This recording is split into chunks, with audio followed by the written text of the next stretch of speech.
Hello and welcome to Just Chopsing Podcast with David and myself. And today we have Gill Montgomery from the Hot Dam. Welcome, Gill. Thank you. How's it going? Good, actually. Thank you. I'm all right. Yeah. No Yeah. COVID scares or Not yet. I'm doing all right. fingers Touch crossed. wood. Touch wood. Fingers crossed. Yeah. Good. Probably get the cold before I get COVID. I don't know. Yeah, because you're on tour or not? Well, you've been on tour Well, anyway. yeah. A lot of cold van days and mic sharing going on. So gotta keep on top of that. Yeah. Have you got one of the big orange things you can stick over your microphone? I should Like you get see on one. the Actually. news? Look, we do bring our own mics where we can. But I just get lipstick all over mine. So no one wants to share mine, which is quite good. That's a bonus. Go on and Dave, you can head it off. Yeah, so if we start off with a hot damn then. So you guys formed last year or maybe the year before, just before we went into lockdown or during lockdown. I remember seeing Facebook messages coming out. Yeah, I mean it was literally, I mean, the Amorettes, we did our last gig probably the November, and it was sort of Christmas happened and we'd like, right, what are we going to do now? Started writing some stuff and then COVID. So kicked off. So we literally just kept going. We just thought, you know what, this is probably a bit of a blessing in disguise in terms of just trying to get something off the ground while nothing much is happening, and we could get a bit of a head start. And yeah, I mean it's hard obviously because you can't gig, or it's really hard to get together and record or write or do anything. So we became online t-shirt merchants for about a year, just selling tie-dye t-shirts to anyone who will give us the time of day. And yeah, just slowly started to get some music together, get some recordings done, wrote a single, video, got our first tour. So just, yeah, it's kind of fallen into place slowly. Yeah, that's good. That's Getting good. there. Yeah, because you're supporting Dust Coda in December, so that should be pretty good. We are. We're very jammy to get something so soon. I mean, they were like, oh, we are considering you for this tour. Do you have any music? And we'd be like, well, yeah, we have a song. Here you go. They're like, oh, that's good enough. Here we go. Come with us. It's fine. So Brilliant. very nice of them. Yeah, that'd be good. And you supported Massive Wagons as well, haven't you? And you were Stone Dead as well. Yeah. I think we've been pretty lucky pulling on sort of, the friends of, oh, I used to be in the Amorettes, we have this new band, do you want to give us a gig, sort of thing. But actually people have been like really excited about it for us as well. They're like, this is sounding really cool, and it's a different direction. So I think people are just sort of like, yeah, we want to hear you, come and play with us, which it's been really good actually. Yeah. Positive, really positive. That's good. So I've seen this, like, is it like an amalgamation of 4 bands? I mean, you've got the Amorettes, Tequila Mockingbird, Aaron Buchanan, and Sophie Lloyd Band. Where's all that tied together? So yeah, I mean, we're all sort of seasoned musicians, and I think we wanted something that we knew everyone could play, and no egos, and we could have toured before, so it was just a sort of slot into place, get on really well kind of vibe, and just have fun. So we're all from different projects, and we've all been doing, we've all done recordings and albums and stuff, so we know how it goes. Yeah, Right, okay. but there's so much of a variety of different sounds and music. It's quite odd. It's quite bizarre writing together as well, so it's different mix of, everyone's got their own vibe to add, so it's interesting actually. It's really fun. Yeah. How did you cope with writing through COVID? Because did you have to do it remotely and not actually physically getting together? Yeah, which I'm not a fan of at all, and I struggled with it big time. I suppose you lose a bit of the vibe, or not? You completely. I think you kind of have to be in the room. You kind of have to bounce out off each other. Yeah. You're just staring at a screen, sort of. it's hard to get into the zone, I think. I'm terrible at it. I mean, it works for some people, but I think, no, playing on pots and pans and no, it's not for me. So it was quite difficult. I think we've been relying on sort of drop boxes and things to like upload our stuff, and people can listen to it later at their own time. And I'm sort of a kind of old school DIY when it comes to how to do analog, I think. Analog, yeah. Yeah, I need to sort of I still record on my phone, and I mean the girls laughed at me when I recorded a demo and then burnt it onto a CD. Put it in my car. They're like, "What are you doing?" Nobody does that anymore. I'm like, "What are you talking about?" Of course they do. I'm like, "No, they don't. Stream it." I'm like, "Oh my god." Yeah. It's not the same. It's not, is it? It's not. No. I mean, you get a good vibe for it if you listen to it in the car, don't you? Oh, Whack a CD in, and it's definitely. Like, if there's good driving music, then you're doing something right. Definitely. If you've got That's the test, isn't it? Yeah. Whack it on, whack it up. Yeah, but if you've got to Down the fanny around with motorway. it to stream it to your Bluetooth, and that's just a nightmare. But You old bugger. Well, I've been fortunate to have recorded an album before, and that was the way the producer did it. Like, he was sat in his car and he drove around the lanes, and if it sounded good in the car, then it was good. Yes, I'm all about that. Yeah. That's the old way. Well, it's not even that an old way, but So when you said you've got a bit of a mix, then what sort of inspirations have you did you grow up listening to, and what bands were you into when you were younger? Oh, I think I've gone through everything, really. Everything that's good. No, I think my first sort of foray into music was like 60s music, really. I remember stealing one of my dad's, it was like one of those terrible compilations that you get, like Sounds of the 60s, the rubbish, like, thing that you got out at Woolworths, like one of the chart things. I think it was one of those, and it was just, I was about 14, and it was just bangers, and I just sort of fell in love with the whole 60s sound, like the Birds and the Kinks, and Fairport Convention, Marianne Faithfull, and just, I think I went through probably everything that I could get my hands on, and that sort of spurred me on, because I was like, what's left? Nothing's left.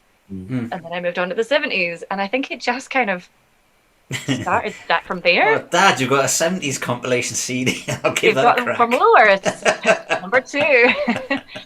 Yeah, it was literally, and then from that I got into Zeppelin and Sabbath, and kind of got to the 80s and went through a bit of a glam phase, and that's when I started the Amorettes, and then got to the 90s. Yeah, no, I've done it all in order. I think. Yeah, but they changed then, didn't they? Changed the name to now that's what I call music. That's what I call music, number 5. Yeah. Yeah, then it went downhill. Yeah. Yeah. Unfortunately. But I think just trying to get your hands on something alternative. I mean, nobody at my school was listening to sort of, they were all into Britney Spears and Beyonce and all the crap, and I was the odd one out. I was not for having that. No, life's this is something good I've tapped into, and I think having sort of just old school, I don't know, roots, I guess. And it streams from everything though, because I love, Iggy Pop now, and there's too much to sort of draw into. I like certain things about certain bands and try and have a mix of it all. And just were your parents musical, or do they play any instruments?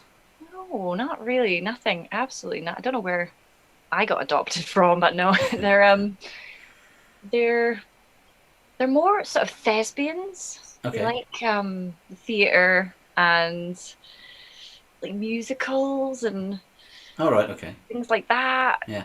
I think my mum did say that she liked Alice Cooper once, but I think she was drunk. Yeah. I don't know where she. Truth comes out when you're drunk. Yes. Well, that's what Maybe she meant Alice in Wonderland. But, you know. Maybe. I don't know. That's a great book. That's it. Yeah. What about the other girls in the band? Are they in? Because you said it's a bit of a mixed match. Are they into completely different types of music to what you are? I mean, we're both around about the same kind of age. Josie and I, we've done a Spice Girls phase. We love Spice Girls. We love all that kind of the pop stuff. And Hang on. You just said you didn't like Britney Spears, but you like the Spice Girls. Beyonce. Oh, they're and Britney Spears. Well, at the time, I didn't. Looking back. I mean, Britney, oops, I did it again, and then you go and like, I tell you what I really, really want. It was a bit too provocative for me. Spice Girls were girl power. That was like, that was a bit more. Yeah. Well, because they're English, aren't they? And I think everybody liked the Spice Girls a little bit. I loved them. They were great. There's definitely a song, or there's at least one song that somebody would have a guilty pleasure on of the Spice Girls. I took my daughter to watch them when they had the reunion. And it was me who was keen to go and buy the tickets. Right? I mean, my wife didn't want to come. I forced her to come. It didn't look so bad. Oh. And they were with this Dealey Boppers on. And they were absolutely dreadful, but it was great. Do you know what I mean? Were they? They were rubbish, were they? Oh, they had Jess Glynn supported them, and Jess Glynn has got such an amazing voice, and she was really good. And then the Spice Girls come on. And to be fair, they were singing live, but they were awful. They were out of tune, out of sync. But it was great. Nobody cared. Everybody was up dancing and jigging about, and it was good fun. Really good fun. Well worth the £4,000 ticket or whatever. But yeah, I get that. Not that I admit it to anybody, mind. No, not me. No, but yeah, it's what about your writing influences then? Where do you tend to draw on when you're writing lyrics? I'll be honest with you. I'm horrible at lyrics. I really. Well, who writes the lyrics in your band? Well, me, but I'm not a fan. No, I think we've all sort of like tried to chip in. Josie's really good at lyrics, actually. We've just never used anything that she's written yet, so okay. We will. I think we just sort of try and draw from real life, doesn't everybody? Yeah. It's easy that way. I guess I like to collaborate with people who can write lyrics as well. So that makes it 10 times easier. But no, I think, just things that are true to life. But I'm getting better. I am getting better. I think just being a bit more real about things, because I would always sort of be a little bit embarrassed about how simple they were. But in actual fact, it doesn't really matter. And sometimes the simpler they are, the more relatable they can be. Yeah. So I think for someone who's just trying to be a bit too elusive and you just got to be a bit more real about it and just get it down there and get something that people can sing along to as well. I think when it's relatable, it's more enjoyable. So they tend to be about drinking and men and heartbreak, things that we know things dancing about. Yeah, we got to get a bit more content, I think. But stay tuned actually for some better lyrics. We're getting there. I think collaborating as a 4-piece. I mean, the girls are really quite good with chipping things in. With the Amorettes, it was all me that did all the writing.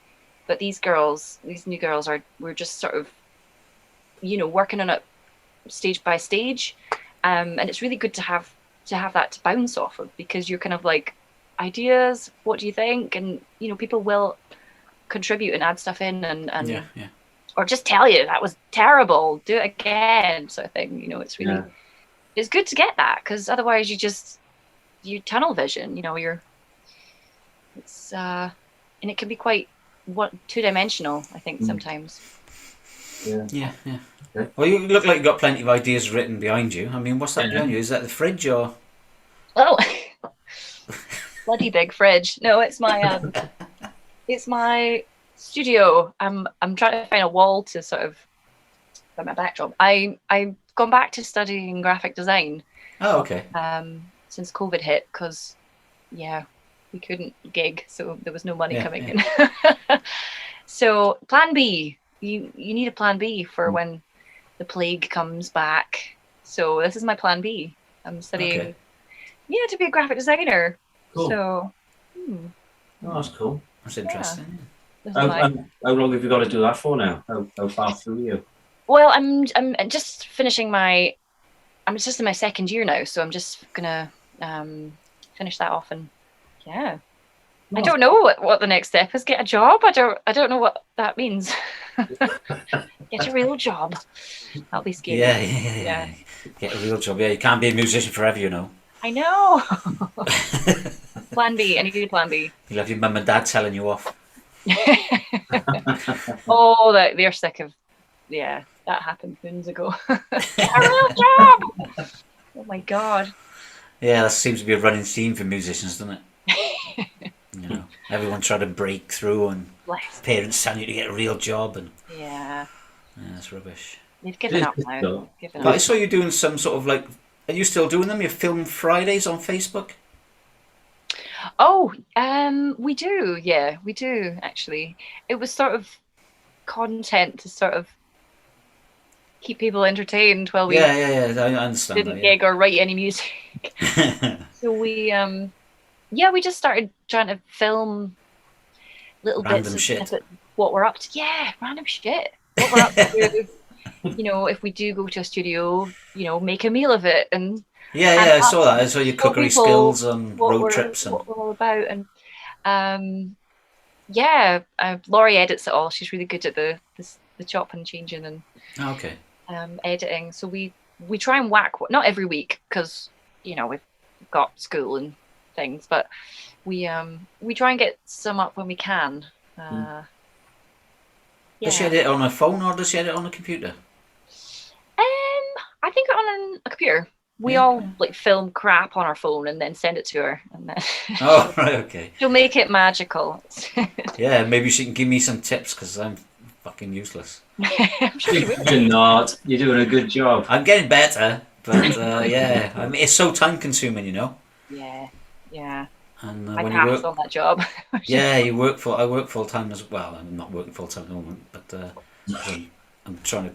Well, I'm still sick, but when I go back to work, I won't have much time for much else, really. So yes, I need some. I don't know. I think the only way you can figure out is just to do it. I think. Yeah. It's like learning to play the guitar. I mean, if you don't put any effort in, you're not going to learn it. Dave. It's it's not good. It's not good.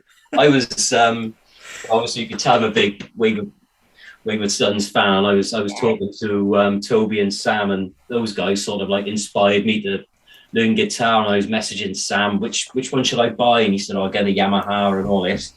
So I was going for it, and I was like half hour every day. And then I started getting a bit too big for my boots, so I went out and bought a Gibson, I bought a Fender, and I just haven't played anything. I'm useless. So yeah, I got all the gear and no idea, unfortunately. So if people walk in, you can see all my records on the wall, and I got these 3 beautiful guitars. I can't play a note on them. Well, I got 3 guitars and a piano, and I can't play any of them. Me. But it looks cool. Yeah, it looks cool. And I'm trying to convince my missus I need a Gibson custom Les Paul now. I've seen one for 28 grand, and I said it's never going to run. It's never going to go down in money. It'll look nice on the wall, and it'll be worth 35 grand next year. But she's not going for it. Don't blame her, but Investment piece. Yeah, that's the way I'm looking at things now. I think buy it as an investment. Especially if you don't touch it, it'll go up in value. Yeah, that's it. Yeah, You don't play it. No fingerprints. Yeah, nothing. Way to value. that's it. Never mind. But yeah, so your first song that came out, which was Dance Around, most people's music that they were releasing during or after COVID was quite deep and dark. But yours was kind of like a fresh of breath air. It was great, really upbeat. What? A fresh of breath air. That's what I said. Yeah. See, that's why Terry does all the talking normally. A breath of fresh air. That's it. It was, yeah, really upbeat, and it's great. I really enjoyed it. And it's like you said, it's a completely different sort of sound to what you were doing in the Amorettes, for sure. Yeah, I don't know where that came from. I think we were just, I don't know, it was a bit of a shit situation we were all in, and we were just sort of, I don't know, you kind of got to that point, didn't you, where you just needed some good news, and you were just bored of everything, and I think it just completely was natural. I think,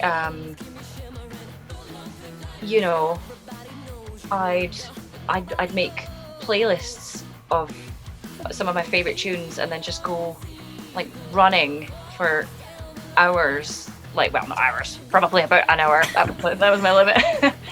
But just to like, to songs that you could dance to, and just like, you know, I don't know. Yeah. And just to get into the zone of things, I just wanted to, you know, that was the only time you could get outside, really, was to go exercise for your 1 hour or whatever it was. So I think, and just that feeling of being out as well, you know, it was kind of like, I want to emulate that in a song. I don't know, people just at gigs, you know, they just nod, and whereas we've had people, we've only done what, 6 gigs so far, but we've got people just literally dancing away, like, just to songs, just losing themselves under the disco ball. It's been it's been quite something, actually, and that was all just a bit of fun, really. I think we still wanted to do rock, you know, we still wanted, we're not going to turn into a pop band and start, you know, doing dance routines or anything, but we just wanted to do something a bit more uplifting than just your typical heavy riff, you know, guitar solo, blah blah blah. You know, it gets boring. Yeah. It can get boring, and I've been a rock musician for years, and I can say that. I mean, I'll probably regret it tomorrow, but yeah, you need to change sometimes, I think, and we've had a lot of positive feedback from it, so, you know. Yeah, it's a good song, actually. It'll probably be like your signature song going forward, and, you know, people will be waiting for you guys to play it when you're playing live. Do you know what I mean? Hopefully, yeah. Unless we top it. I think it'll be one of them, a bit like Reef with Place Your Hands On. Do you know what I mean? That's kind of like their sort of dancey song, and it got in the chart. Everybody knows it. Yeah. That's it, isn't it? Oh, you can dance to that. Yeah, that's it. My wife loves it. I mean, whoever we go and see, she dances, so she'll dance to everybody. So whenever we go and see, we saw Aaron Buchanan when Laurie was playing with him. When he was playing in we saw him at Steelhouse and in Rockstock in the last one, so that would have been 2019. And she just dances around on her own. It's like she normally has a bit of room, because I think people think she's a bit gone in the head, but she just stands there on her own, jigging about the stuff. She does. Yeah, she loves it. Absolutely loves it. She don't get a little spin. Yeah. Little woo. She loves thoroughly enjoys it. She does. So yeah, I think it'll be your kind of like your go-to track going forward, I reckon. And it's a nice summer feel track as well, isn't it? Do you know what I mean? Yeah. Yeah. Have you got any other music you've released, or? Not at the moment. We're just still that one song, is it? We do. We're trying to. We've got the studio actually booked the next couple of weeks to do number 2. It's trying to get time when we're all together, and you know, because trying to get a studio as well, so they're fully booked right now. Everybody's doing everybody's doing something, even getting gigs and stuff. It's been tough. I think because gigs have sort of just piled on to the next. Once it's been cancelled, they just sort of move. They don't really. Yeah. Nothing frees up really. So you've kind of, being a new band, you're sort of at the bottom of the pecking order. So you've got to sort of. We've finally got a date for recording the second album, but we're trying to squeeze it out before the tour. So if it doesn't align up, we're trying to just. I mean, I've got like a video meeting after this with the guy that's doing the video to try and arrange the video the next day so we can record, and it's all a bit stressful. Graphic design. I know. Going on. So what about the Enjoy the Ride? Was that a cover, or was that one that you guys had written? Oh, that was a Tequila Mockingbird song. Ah, was it? Okay. That because Josie had actually recorded an album with Tequila Mockingbird over in Australia, but it was never released. The album was never released because their singer at the time, singer-guitarist, had left.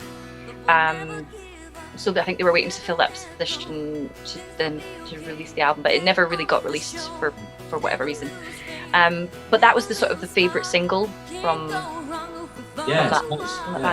band. So it's a really kind of catchy. It's the same kind of vibe. So we've kind of adopted it a little bit. You know, it is new music, but it's kind of borrowed a little bit. Yeah. You know, as I say, it's hard to sort of get a full set of songs, and because we live 300 miles away from each other, it's hard I'm just going to practice, you know, for an hour. Yeah. You know, you have to drive 10 hours to London to get in a room together. It's quite hard. Yeah. How can we all live so far apart? So we've tried to sort of get together a set of songs that are us, not, you know, heavy Amorettes or heavy tequila stuff, just kind of our own vibe. And we're getting there.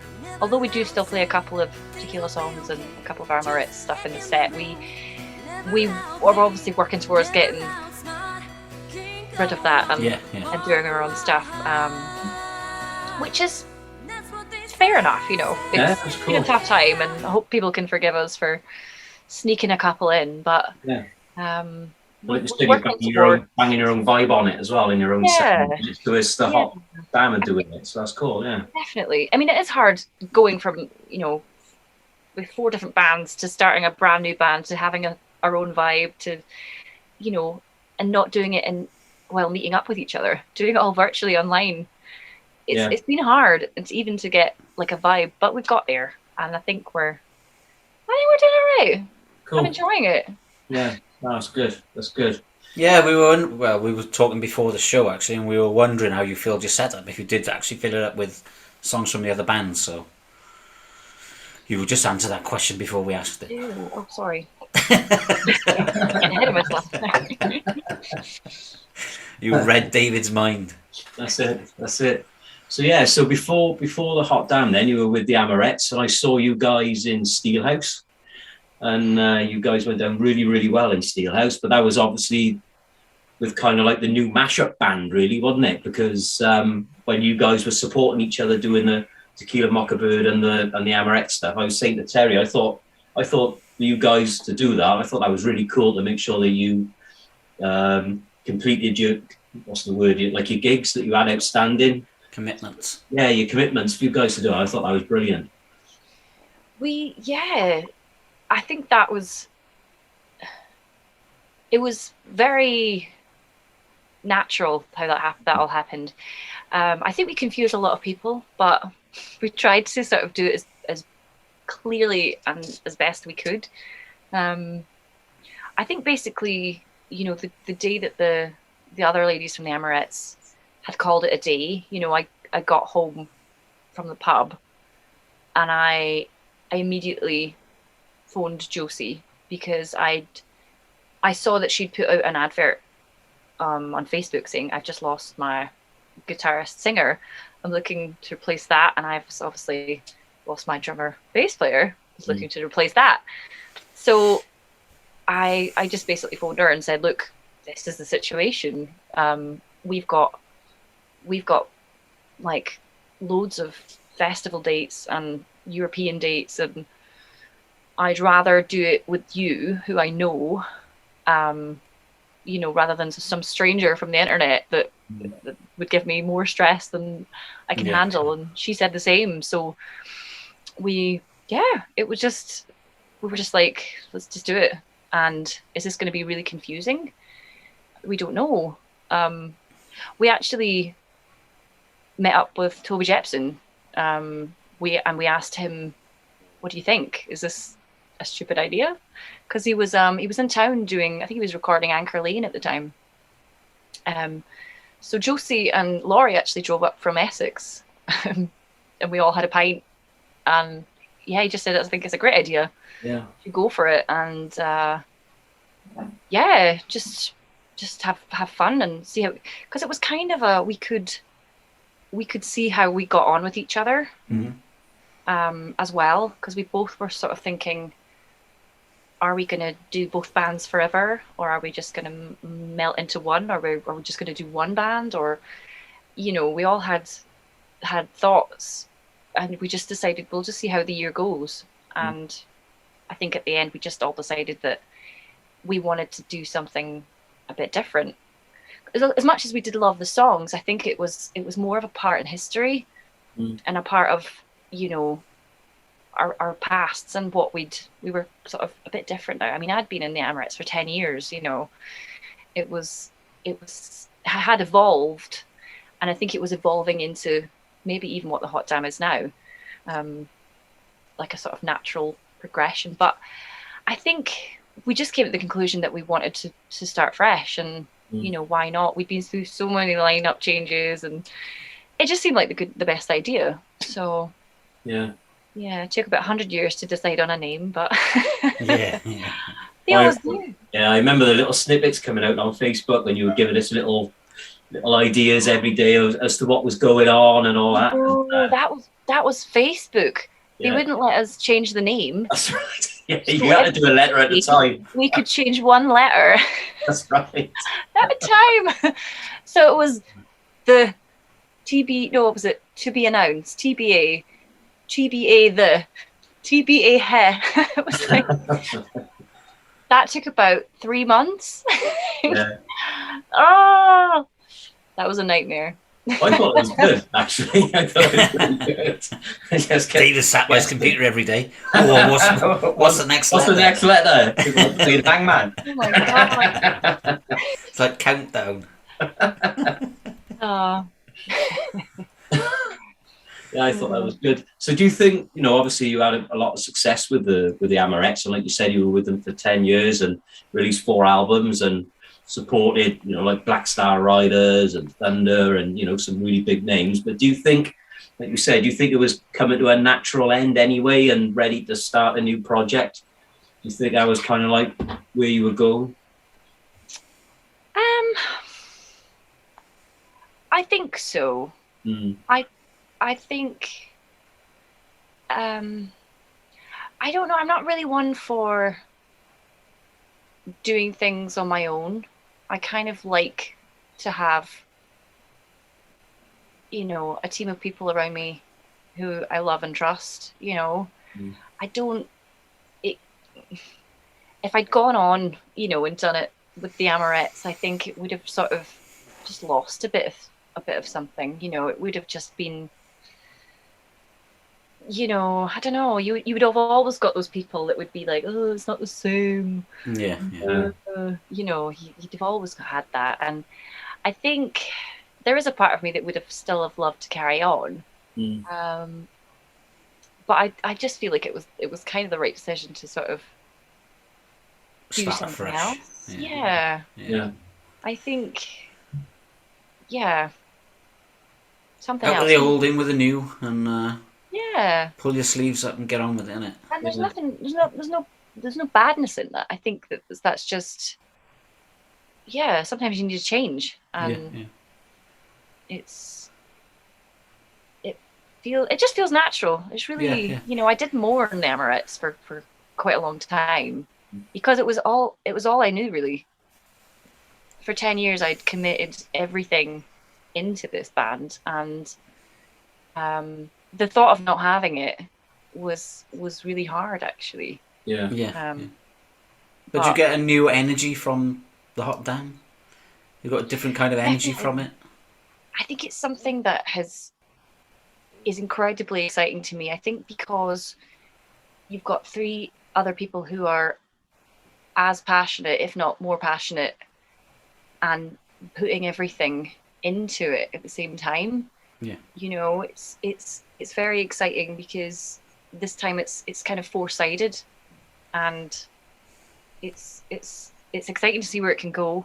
And the energy that comes from those girls as well, like, it's incredible. Everybody has got different skills that they're throwing into the mix, you know, and it's just from everywhere. I don't know. It's bizarre. We're enthusiasm. Yeah. Fresh energy, amazing. fresh outlook, and you know, like you said, you've got a different vibe going on, different sound from the Amorettes, and it should invigorate you, I suppose. Yeah, absolutely. That's a good You can see how much fun you guys are having just from the videos. What I mean is, that's acting, Dave. what's that? That's acting.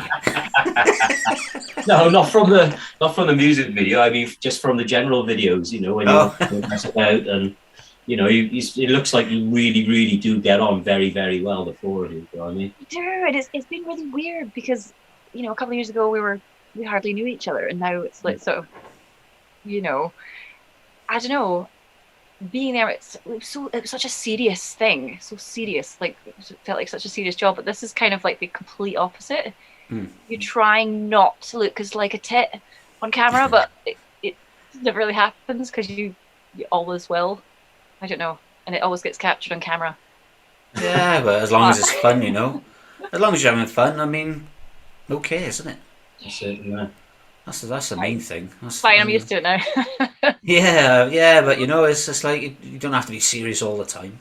No, you've got to enjoy it, wouldn't you? Yeah, if you don't enjoy it, then there's no point doing it, is there? Yeah, and I think that'll rub off on the audience. So when you guys are really enjoying yourselves on stage, everybody else in the audience is going to feel that as well. Yeah. So, definitely.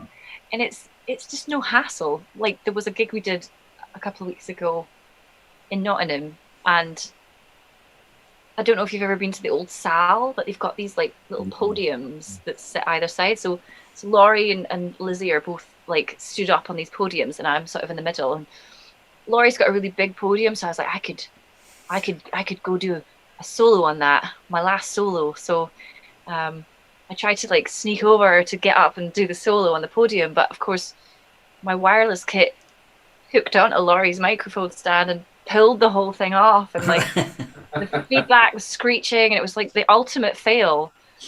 But everyone was dancing and having such a good time that it didn't really matter. We just sort of picked it up and just kept going. Yeah. Most embarrassing thing in the world. I didn't care, but in the Amorettes, I would have been mortified. But it was fine. We saved it. It was fine. It was good. Yeah. Oh, that's a good thing. That's good. Yeah, like I said, as long as you're having fun. I mean, plenty of bands make mistakes on stage, so you know that's what makes you human. You don't want to go there and listen to a CD, really, do you? No, and that's why a lot of the albums, whenever an artist release live albums, I love them. Because I love like you said, the feedback. I love the mistakes. You know, if you can pick up sometimes and they might make an error on a lyric, or because I'm adamant that I can hear myself screaming and cheering on the CDs when I listen to them. Drive me. So you know, I love live music. That's what it's all about. And you know, you just can't beat it, can you? You know, studio albums are great. They're one thing, but it's nothing better than listening to that artist live. Does that noise you, Dave? Yes, the fireworks going on outside. Yeah. Ah, right. Okay, I wonder what it was then. So, sorry for interrupting. Got my knees and legs cricking and cracking. I thought, what the fuck was that noise? But so you've got a massive festival. I think it's massive next year for Winter's End in Leamington Spa. The lineup on that is immense. So, and it's my birthday weekend, so I'm trying to get, and it's my 50th, so I'm trying to convince my missus not to throw a party and for us to go away for the weekend. So I'm still working on it because all the bands that I love are on that lineup. So I can't wait to go up there. That's going to be amazing. Oh yeah, it'll be a good one actually. Yeah. They've moved it, haven't they? Because they used to do it down in Wales. It's been up in North Wales, isn't it? I think it was in North Wales, Winter's End. I don't know where. I haven't got a clue. Yeah, I think it was in North Wales at some stage. But there's one in Great Yarmouth as well, isn't it, down south? Yes. And I'm not sure whether that was that's Winter's something. So, but yeah, I think that's going to be Winterfest. Winter Storm. Yeah, Winter Storm. So that's up in Troon. Bernie Winters. It's not Burnley Winters. Edgar Winters. But out of all of the winter ones, that's definitely the one that Winter Wonderland. But it's actually in March. It's not. Oh, okay. Yeah, but I guess winter's end does end in March, doesn't it? Spring then, isn't it? Yeah. That's right. Yeah. Yeah, it does make sense, I suppose. Yeah. All right. So, That'll be good actually. Yeah. It's going to be The amazing. lineup for that will be really good. Yeah. All right. I really want to look at that one. And I'm going to want to try and catch you guys when you're with Dust Coder as well. I think you might be at the Patriot one day. So I'm hoping I can come up and watch you guys. Oh, cool. Yeah. Yeah. Cool. Good. Well, since you've gone back to school, I'm going to bring this up a minute. There's a father, in Indonesia has used his passion to become a writer to inspire a name for his son. So the dad thought it was fitting to call his newborn son ABCDEFGHIJK. You would think a hopeful writer would be able to use their linguistic skills to come up with something a bit more inventive, but the father believed the first 11 letters of the alphabet was a fitting first and middle name. So if you write his name down, his name's actually ABCDEF. That's his first name. His second name is GHIJK, and his last name is Zuzu. So you're going to shorten that to AG or something like that. These Indonesian people come up with some funny things. Yeah. What's your thoughts on that then, Jill? Like it. I think that's fairly original. Yeah. You think? I'm sure I've heard that story before somewhere. I mean, the poor kid's never going to get a keyring at Blackpool that says his name, but No. They'll just call him Zuzu. I mean, his last name is Zuzu. That's quite good. So, all right, mate. Have you finished, Dave? Yeah, I think so. Got anything else to tell us then, Jill? Ooh. Got anything to promote? New single coming out hopefully in 6 weeks. We're crossing our fingers. We're not telling too many people about it in case it doesn't happen. But Okay. You only just told us to, so. okay. Shh. We won't tell anyone. Our 14 million fans that are going to be hot damn fans very soon. Oh, damn. But I'm loving your merch. All the tie-dye stuff is great. I said to Terry I'm going to order some soon. I haven't ordered any yet, but I need to get on your store and order some merch. Oh yeah, better be quick because I think the tie-dye stuff is getting to The end. Is it? Well, we just don't have time to do it anymore. Oh, okay. I'll jump on there tonight. We've all gone back to school or to work, so there was no. It was a full-time job for a while, sitting in Joseph's bathtub in our factory, tie-dyeing pants and t-shirts for a while. Yeah, it's quite tough. Okay. All right. We've only got a few got left, so yeah. yeah. And you've got a tour to promote, so. We have a tour to promote. Yes, music to write and albums to write and never-ending list. So what do you think, album next year? Definitely. Yeah, cool. Yeah, we're hopefully definitely EP by the first half and album by the second half. So that's the plan. Okay. Okay, cool. Keep gigging. Yeah, definitely. Never mind that school stuff. It's just boring. Yeah. Oh, it's nearly finished. It's, Getting there. Yeah. So- What does that say? It's time to be positive. Yeah, it's always time to be positive. Definitely. Inspiration for a dance around. Yeah, So, cool. All right then, mate. We'll let you go. Thank you for coming on, No worries. Thank you very much for having me. and I hope you enjoyed it. Yes, And I hope you come back and tell us when you got something new. I will You can do. always come back and tell us anyway, if you haven't got nothing. But when you got something new to tell everybody, then come back and tell us. I will. There's some good news. Actually, yeah, Everything's good news. or stuff to promote. yeah. All right. That's all we want. Cool. All right then. Thank you, Jill. Coming on. It's lovely to finally talk to you. Thank you very much. You too. After he did chase you around Steelos. Yes, I did. Yeah, you had just come off stage, and I assumed you were possibly making a quick exit, but you were going past the bar. So I said to my wife, "I'm going to go and get a picture." So she reckoned she was sprinting to try and keep up with me. So when I finally got to yourself and Josie, so I can have a photo of these guys, I turned around and my wife was still about 200 meters away With the phone. And she actually said to you, she said, "That's the first time I've ever chased my husband chasing other women." You can't say things like that. But I got the photo, so that was cool. With big legs. Yeah. Or on the way to the bar, that's a mission. So Yeah. Okay. There's no stopping you. All right. Thanks, Jill. oh, thank you very Right, much. and we'll speak to you soon. Thanks very much. Thank All right. you. Bye-bye. Bye. See you later.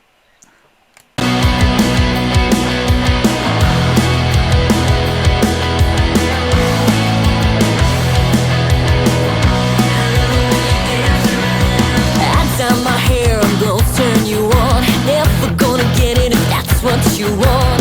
Everybody knows that you're with somebody else. Oh, my conscience, so she's telling